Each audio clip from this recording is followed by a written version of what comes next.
चारों युगों में कलयुग को सबसे श्रेष्ठ माना गया है। साथियों, जो 4 युग हमारे हुए, इसमें सर्वप्रथम जो युग है वह सतयुग।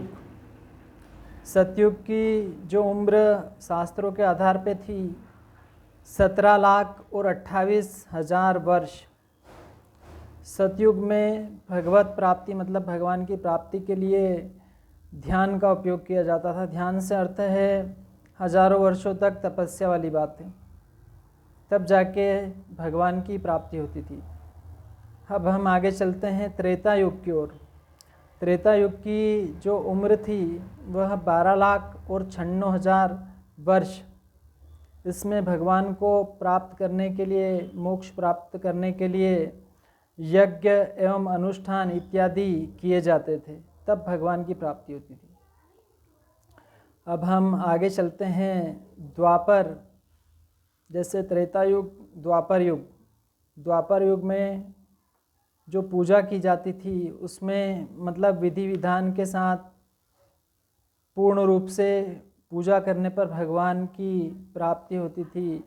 द्वापर युग की उम्र थी 8,64,000 वर्ष। साथ ही अब हम अंतिम युग यानी कि कलयुग, जो सबसे छोटा युग है, 4,32,000 वर्ष।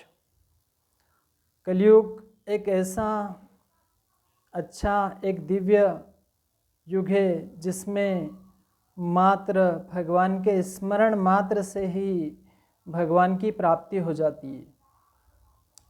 भगवान की प्राप्ति सबसे प्रथम युग में मैंने बताया कि सतयुग, उसमें वर्षों लग जाते थे, लेकिन कलयुग एकमात्र ऐसा युग है जिसमें मात्र स्मरण और सच्चे दिल से ध्यान करने पर ही भगवान की प्राप्ति हमें हो जाती है। इसमें सबसे महत्वपूर्ण चीज़ें हैं हमारा चित्त, हमारा मन, यह भगवान के प्रति कितना एकाग्र है, सभी चीज़ें उस पर निर्भर करती हैं। भाई, राम नाम की माला तो कौन नहीं जपता, सभी लोग लगभग अपने हिसाब से, कोई पूजा करता है, कोई यज्ञ करता है, सभी। लेकिन उसमें भी ईश्वर ने बताया कि सबसे मेन चीज़ है मन, मतलब एकाग्रता, यही सबसे महत्वपूर्ण चीज़ है। जिस व्यक्ति ने अगर एकाग्रता रखी है तो निश्चित है कि उसे भगवान कहीं न कहीं महसूस ज़रूर होंगे। जय श्री परशुराम।